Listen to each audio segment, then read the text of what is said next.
അച്ഛൻ പറയുന്നത് ശരിയല്ല. പാരമ്പര്യമായിട്ട് എന്റെയും നിങ്ങളുടെയും ആകാശിന്റെയും ഒക്കെ ആദ്യരാത്രി നടന്നത് ആ റൂമിലല്ലേ? ഇവർക്കും അതിന് അവകാശമില്ലേ? അതേ ചോദിച്ചുള്ളൂ. അശ്വതി, നിന്റെ സംസാരത്തിനൊക്കെ ബലം വെച്ചല്ലോ. ആരെ കണ്ടിട്ടാ? ഇനി ഇവളുടെ നെഞ്ചത്ത് കയറണ്ട. നിങ്ങളിങ്ങനെ പരസ്പരം കുറ്റപ്പെടുത്തിക്കൊണ്ട് സംസാരിക്കുന്നത് നല്ലതല്ല. സമാധാനത്തോടെ സംസാരിച്ച് ഒരു തീരുമാനം എടുക്കാമല്ലോ. തന്നോടാരാ ഇതിൽ ഇടപെടാൻ പറഞ്ഞേ?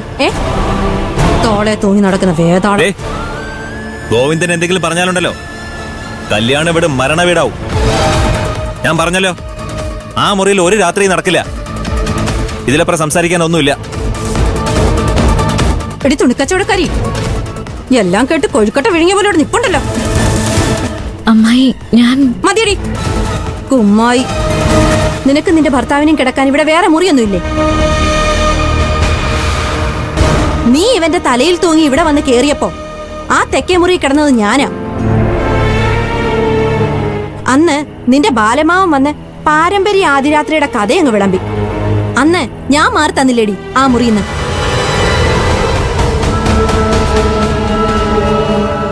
അതുപോലെ ഇവന്റെ ആദിരാത്രിയും ആ മുറിയിൽ തന്നെ നടക്കണം.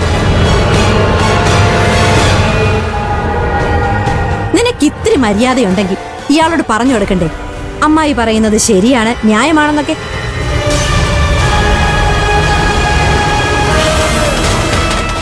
അതെ, അങ്ങനെയല്ലേ പറയേണ്ടത്. അത് പറയാതെ വായും പൂട്ടി നിപ്പുണ്ടല്ലോ. എന്നെ സംസാരിക്കാൻ സമ്മതിക്കാതെ ഞാൻ എന്ത് ചെയ്യാനാ? അമ്മേ മതി, ചാരുവിനൊന്നും പറയണ്ട. എനിക്കത് കേൾക്കാൻ പറ്റില്ല.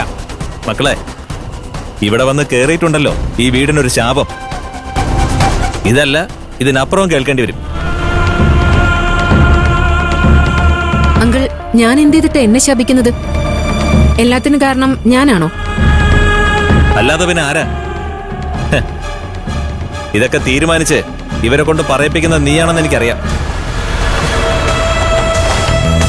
പാരമ്പര്യ രീതികളെ കുറിച്ച് ആന്റി പറഞ്ഞു കേട്ടപ്പോ എനിക്കും അങ്ങനെ ഒരു മോഹം തോന്നി. അത് തെറ്റാണോ അങ്കിൾ? മാഡം, ഒരു തെറ്റുമില്ല. ആ മുറി തന്നെ ഫസ്റ്റ് ഡേറ്റ് നടക്കും. അതെ, ആ മുറി ഞങ്ങൾക്ക് വേണം മാഷെ. ഞാൻ നിങ്ങളുടെ മകനല്ലേ, എനിക്കതിനുള്ള അവകാശമില്ലേ? ഇല്ല. ഇല്ലേ? എന്നുവെച്ചാ എനിക്ക് അവകാശം ഇല്ലെന്നാണോ, അതോ ഞാൻ നിങ്ങളുടെ മകനല്ലെന്നാണോ? അരവിന്ദേട്ടാ മതി. എന്നെ സംസാരിക്കാൻ സമ്മതിക്കാതെ നിങ്ങൾ തന്നെ എല്ലാം പറഞ്ഞുകൊണ്ടിരുന്നാൽ എങ്ങനെയാ?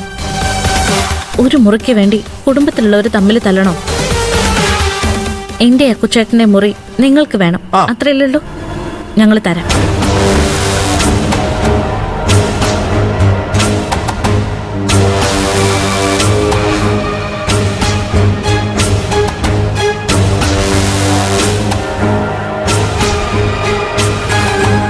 ചാരു, വിട്ടുകളാക്കുച്ചേട്ടാ, അവർ ഈ മുറി എടുത്തോട്ടെ.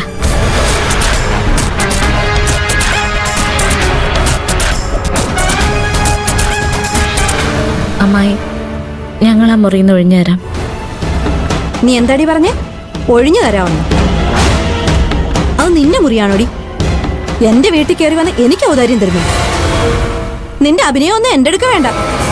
അമ്മായി, ഞാൻ എന്ത് പറഞ്ഞിട്ട് ഇപ്പൊ എന്നോട് ദേഷ്യപ്പെടുന്നേ? ആ മുറി ഇപ്പൊ ഉപയോഗിക്കുന്ന ഞങ്ങളല്ലേ, അതുകൊണ്ടാ ഒഴിഞ്ഞു തരാന്ന് പറഞ്ഞത്. അങ്ങനെ പറഞ്ഞത് തെറ്റാണെങ്കിൽ ക്ഷമിക്കണം. മോളെ, നിന്റെ നല്ല മനസ്സ് കാണാനുള്ള കാഴ്ചയൊന്നും ഇവർക്കില്ല. ഇവരുടെ ആവശ്യം മുറിയൊന്നുമല്ല. അതിന്റെ പേരിൽ ഇവിടെ ഒരു പ്രശ്നം ഉണ്ടാക്കണം, അത്രേ ഉള്ളൂ. നിങ്ങൾ ആ മുറിയിൽ തന്നെ ഉണ്ടാവണം. ഇവരെന്താ ചെയ്യുന്നതെന്ന് ഞാനൊന്ന് നോക്കട്ടെ. വേണ്ട ബാലമ്മ, അമ്മായി പറഞ്ഞ ശരിയായ കാര്യം. പാരമ്പര്യ രീതികൾ നടക്കണമല്ലോ. ഞാനും അക്കുച്ചേട്ടനും വേറെ മുറിയിലേക്ക് മാറിക്കോളാം.